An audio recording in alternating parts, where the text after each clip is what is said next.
आज भरली वांगी करायची आहेत. मी अजून बाजारातून आहे ना अशी कवळी कवळी वांगी आणलेली आहेत. आता मी तुम्हाला दाखवणार आहे भरली वांगी कशी करायची ते.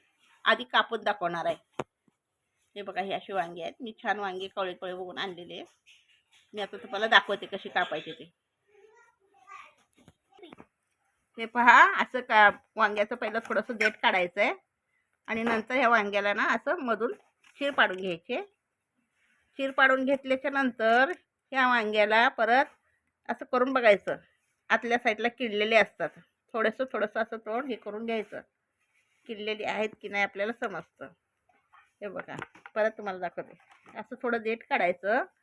नंतर वांग्याला असं थोडंसं दोन भागामध्ये जॉईंटच असले पाहिजे असे चिरून घ्यायचे आणि थोडं असं बघून घ्यायचं. ह्याच्यात किडलेले आहेत की नाही आपल्याला कळतं. त्याप्रमाणे मी आता सगळी वांगे चिरून घेते. भरताना दाखवते मी नंतर. मंडळी भरून वांगी करायच्यात ना त्यासाठी मसाला लागणार आहे. हे बघा हा थोडासा कांदा घेतलाय मी. थोडासा चिरून कांदा घेतलाय. हे आलं आहे. हे एवढं आलं घेतलंय 1 इंच एवढं. आणि हे 2 लसणाचे पाकळ्या गड्डे आहेत ते मध्ये असेच पाकळ्या घेतल्या सोलले नाही आहेत. हे तीळ आहे. हे तीळ आहे बघा. हे तीळ आहे. हे थोडेसे तीळ घेतलेत. हे दालचिनी आहे. थोडीशी दालचिनी घेतली. ही मिरे आहेत. गरम मसाल्यामध्ये मिरे घेतलेत. हे जे तेजपत्त्याचे 3 पानं घेतलेत. ही जावित्री घेतलेली आहे. चक्रफूल पण घेतलं एक. हे बघा हे चक्रफूल घेतलंय. हे चक्रफूल आहे. आणि हे दगडीपाला एवढा आहे. दगडफूल एवढा आहे. हे शहाजिरे आहेत. मसाल्यामधले शहाजिरे. आणि ह्यामध्ये थोडीशी मेथी आणि राई आहे. आता सगळा हा गरम मसाला मी कढईमध्ये ज्या कढईमध्ये मला करायचं आहे ना वांगी त्या कढईमध्ये मी भाजणार आहे. आणि याचबरोबर एक कोथिंबीर आहे. हे कोथिंबीर पण मसाल्यामध्ये मी वाटून घेणार आहे आणि तुम्हाला मी दाखवणार आहे. मंडळी मी आता हे गरम मसाला लसूण अद्रक हे सगळं मी थोडंसं हलकं तेल टाकून हलक्या आचवर भाजत आहे. हलका गॅस चालू केलेला आहे एकदम बारीक. त्यावर हे जरा थोडंसं तेल टाकून भाजून घेतलेलं आहे. त्यामुळं भरली वांगी खूपच चविष्ट लागतात. आता मी बंद करत आहे गॅस. हे काढून मी वाटून घेणार आहे.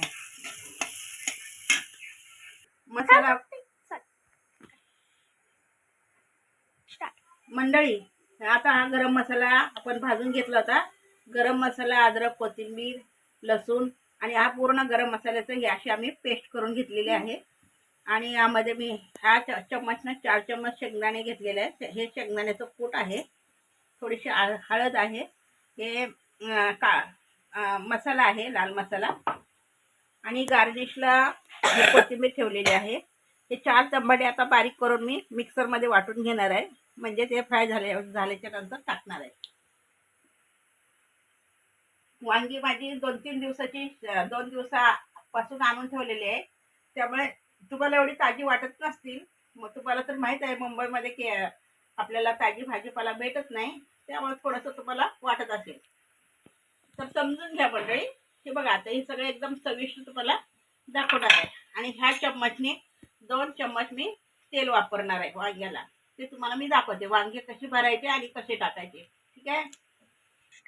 आणि चवीनुसार हे तुम्हाला मीठ घ्यायचं आहे. यामध्ये मिक्स करतानाच मीठ टाकायचं आहे तुम्हाला. तुमची चव कशी असेल किती तुम्हाला घ्यायचं आहे तसं मी याच्यामध्ये 1.5 चम्मच मीठ टाकलेलं आहे. आणि हे सगळं मिश्रण मी आता एकत्र करणार आहे. एकत्र करून वांग्यात भरून तेलामध्ये सोडणार आहे. आणि नंतर हे टमाटे एकदम पेस्ट करून वरून सोडणार आहे. तुम्हाला मी दाखवते प्रोसिजर कसं करायचं. एकदम सुंदर आणि छान गावच्या पद्धतीचे वांगे होतात. तुम्ही बघा. मंडळी मसाला आता मिक्स करून झालेला आहे. मी आता तेल ओतत आहे. या 2 चम्मचने मी 2 चम्मच तेल घेणार आहे. हे बघा 1 आणि हे 2ला जरा थोडंसं कमी घेईल. थोडंसं कमीच तेल खाल्लं पाहिजे. शरीराची हानी होत नाही. मी एवढंच तेल घेतलेलं आहे. आता हे छान गरम झालं ना. तेल छान गरम झालं ते आपल्याला भरून वांगी टाकायचे आहेत. तोपर्यंत मी वांगी भरून घेत आहे.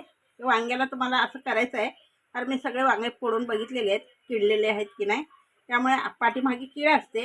आता मी हे वांगे भरून तुम्हाला दाखवत आहे. हे अशी वांगे भरून घ्यायच्यात. ओके, हे सगळे वांगे असे भरून घ्या. छान तेल गरम झालं की त्यामध्ये तुम्हाला ते वांग सोडायचं आहे. किती चांगले वांगे बघून आणले तर वांग्यामध्ये कीड असते, म्हणून तुम्ही प्रत्येक वांग्याला बघून भरत जा. वांगी तिळामुळे वांगी खूप स्वादिष्ट लागतात. मसाल्यामध्ये जरा तीळ टाकलं की आपल्याला कॅल्शियम मिळतं. थंडीचे दिवस आहेत आणि चव पण चांगली येते.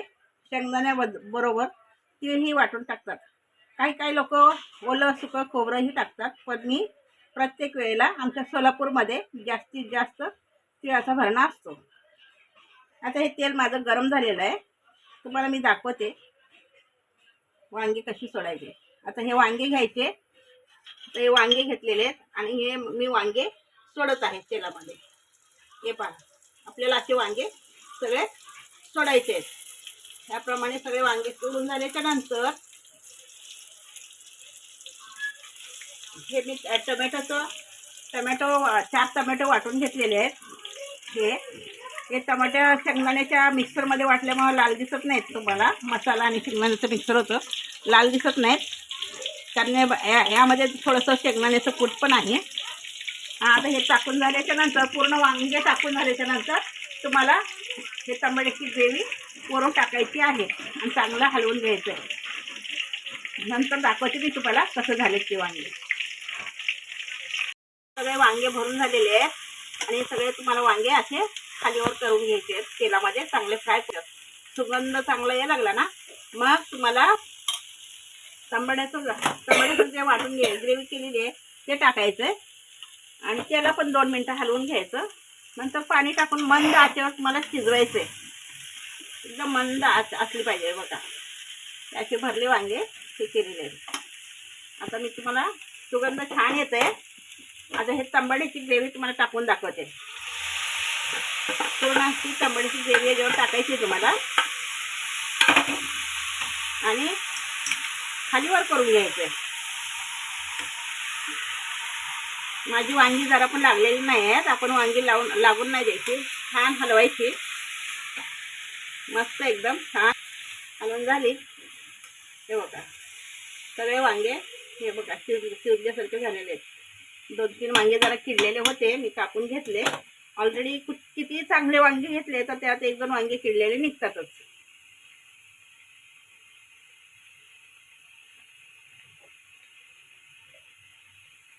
आता मी थोडंसं याच्यामध्ये पाणी टाकून झाकून ठेवणार आहे. हे तुम्हाला दाखवते. मी थोडंसं पाणी टाकते आणि मग झाकून टाकते. 2 मिनिटांनी आता वांगे आपल्याला चांगले खालीवर करून घ्यायचे. छान पाणी सुटलेलं आहे याला. 2 मिनिटात छान ह्याला पाणी सुटतं, छान फ्राय होतात. मसाल्याचं पण छान सुगंध येत आहे. आता आपल्याला ते पाणी टाकून घ्यायचं आहे. वांगे शिजण्यापुरतं पाणी टाकायचं आहे आपल्याला. छान पाणी टाकल्यामुळे छान वांगे शिजतात. हे बघा मंडळी, वांगे बुडेपर्यंत तुम्हाला पाणी टाकायचं आहे. त्यामुळे ना वांगे छान शिजतात आणि चविष्ट पण लागतात. पूर्ण वांगे शिजून झाल्यावर तुम्हाला मी दाखवणार आहे. तर आपल्याला शिजायचं आहे मंद आचेवर. हे बघा, वांगे शिजून झालेले आहेत, छान सुगंध येत आहे. हे बघा, पूर्ण पाणी पण आटलंय, नॉर्मल झालेलं आहे. ही आमची अस्सल घाटी पद्धतीची, सोलापूर पद्धतीची वांगी केलेली आहेत. आता मी याच्यावर कोथिंबीर टाकून गार्निश करत आहे आणि मी थोड्या वेळानं तुम्हाला दाखवणार आहे ताट भरून हे कसं लागतं आणि काय ते. आता हे पूर्णपणे शिजून झालेली आहे. मी तुम्हाला ताट दाखवते.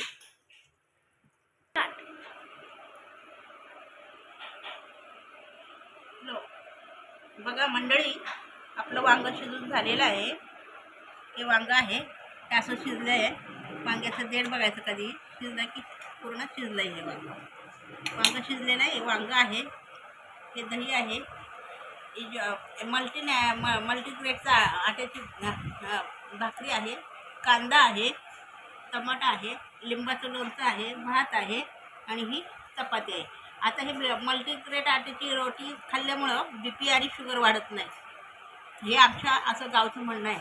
म्हणजे ह्याच्यामध्ये ज्वारी, बाजरी, नाचणी सगळ्या डाळी, ओवा, जिरा, वरीचे तांदूळ, जेवढं काय काय आहे पीठ करून खा. शिंगाड्याचं सुद्धा पीठ टाकलेलं, म्हणजे शिंगाडे सुद्धा मी टाकले आणि त्याचं ही भाकरी केलेली आहे. मल्टीग्रेट आट्याची रोटी केलेली आहे मी.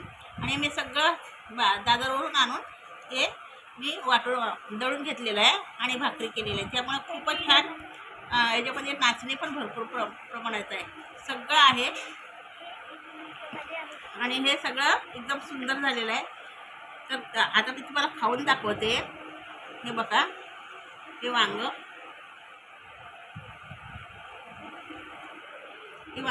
वांग्याची भाजी आणि थोडंसं दही. हे बघा, खूप छान लागत आहे. ही चपाती ही माझ्या नातीला खाऊ घालत आहे. खूपच सुंदर झालेलं आहे, सगळं सुंदर झालेलं आहे. आई खरंच लय भारी झालं आहे. तुम्ही करून बघा, खूप सुंदर आणि छान भाजी झालेली आहे. सुंदरच. तुम्ही मला लाईक करा, कमेंट करा, शेअर पण करा. तुम्ही स्वतः बनवून खा आणि मला कमेंट करून सांगा की मी सांगितल्याप्रमाणे भाजी कशी झाली, कशी लागते. जरूर चांगली झाली, वाईट झाली, काही असू द्या, मला सांगा. पण करून बघा एकदा. खूप सुंदर भाजी झालेली आहे. मी उद्या नवीनच पदार्थ बनवणार आहे. तुम्ही बघा, खूप सुंदर पदार्थ नवीन बनवणार आहे. धन्यवाद.